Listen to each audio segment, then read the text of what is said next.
How can we generously give over $35 million to fund a campaign, but struggle to give $500,000 to save a community?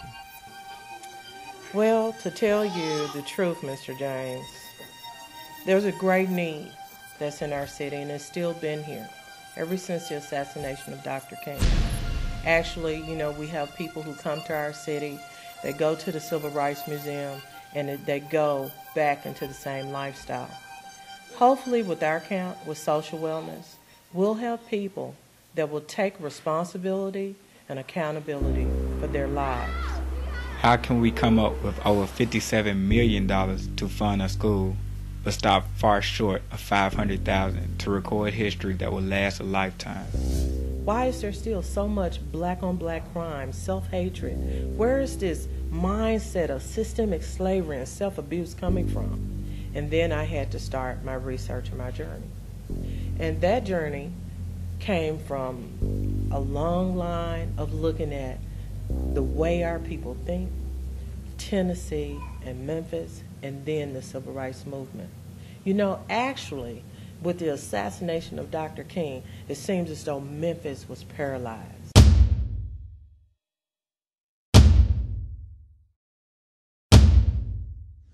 Real good man, but he's faced a number of headwinds. And what is interesting about him is that he has had some success, but it appears that when an African-American business person has some success, he faces that headwind of persons trying to deny him further success.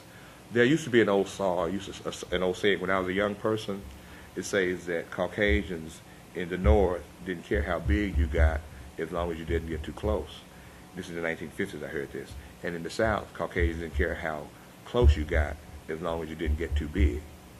Now, it appears that Michael Eskridge and a couple of other brothers who are in contractors have gotten big enough to where it makes some other people who don't look like us uneasy, and they will do things to make sure that he doesn't get any bigger. Paralyzed in their minds, in their hearts, and definitely in creating a future.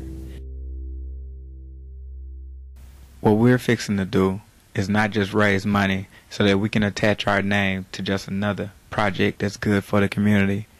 No, what we're doing is preserving history. What Urban Styles Entertainment, Arize V Renaissance, and you will be doing for the city of Memphis will not just be another local program, but a movement that will sweep the nation. What we are doing here is giving a voice to our elders, to our leaders, to those who walked in history, to those who marched the marches, and to those who had a story to tell, but until now never had any way to tell their story. We're just getting started. Wow. When I look at my young people, it's a part of my life source. God first. But I had to come to a place in my life when all I could do was look up. I was bedridden for almost 2 years. And most people don't know it, but the man who called Dr. King to Memphis came to Memphis for me again. So he's been here twice that I know on a call. And it started with his brother, Mr. Robert Epps. Actually, I was at a representative's campaign, and she said, "You have to meet this young lady. She's trying to do the same thing. National Union for American Families."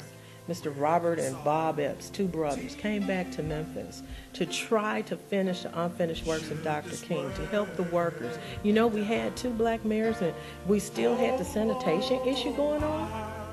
Did you not know? No. See, that's the thing. Most people don't know.